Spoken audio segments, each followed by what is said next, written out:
My father was the youngest of three brothers. The eldest was called Ted and the middle one Jack. On this photograph taken at Ted's wedding in 1935, he's the one in the middle, Jack on the left, and my father, Saxon, on the right. His mother, Drusilla, and father Alan are in the foreground. My father was 15 in this photograph, and shortly afterwards he left school to start an apprenticeship.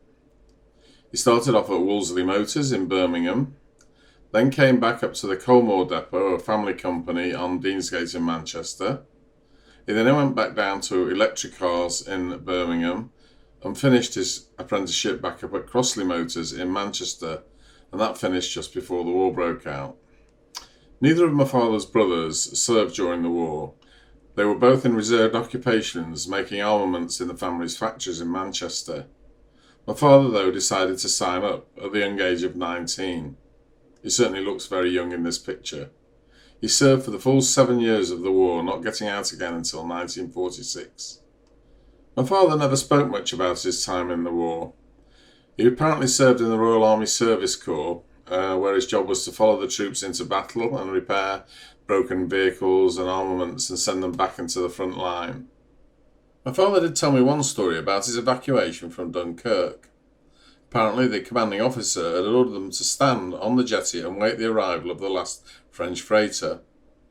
They decided it was too dangerous, and some of them buried themselves under sheets of plywood on the sand on the beach. The CO and the many of the men that stood on the jetty waiting the freighter were killed by German fire. Those that buried themselves actually survived. I suppose the moral from my point of view is that just because people are of a higher rank than you, don't necessarily believe they've got more intelligence. It was on leave during the war that my father first met my mother, apparently at the King's Hall in Cheadle-Hulme. They continued to go out throughout the war, and my mother would write to him every single day.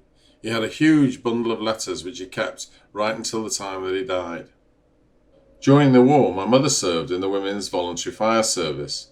Her greatest accolade was to be presented to the then Queen. My father had refused to get married during the war because he was convinced that he would never return.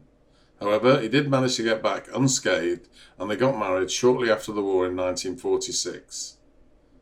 The weddings in those days were Spartan affairs, no fancy dresses and suits, limited numbers at the weddings, and of course food was on ration. 17 months later, I came along. This is a picture of me, aged 4 months old, with my maternal grandmother Annie, taken at her house in Cheadle Heath.